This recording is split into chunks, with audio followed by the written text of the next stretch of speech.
మావా, ఈ artificial intelligence వచ్చాక ప్రపంచం బాగుపడిందో లేదో తెలియదు గాని మన లవ్ స్టోరీలు మాత్రం బిస్కెట్ అవుతున్నాయి మావా.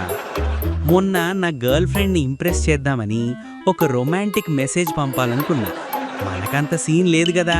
వెంటనే చాట్ జీపీటీ ఓపెన్ చేసి write a romantic message for my lover అని కొట్టా. అది ఏమిచ్చిందో తెలుసా? Dear valued partner, I appreciate your collaboration in this relationship, looking forward to future endeavours అని ఇచ్చింది. ఇదేమన్నా లవ్ లెటరా లేక రెసిగ్నేషన్ లెటరారా బాబు? సరే, అది పక్కన పెట్టు. ఏదోలా మేనేజ్ చేసి కాపీ పేస్ట్ కొట్టి పంపించా. దానికి ఆ అమ్మాయి రిప్లై ఏమిచ్చిందో తెలుసా? As per your request accepted, regards అంట.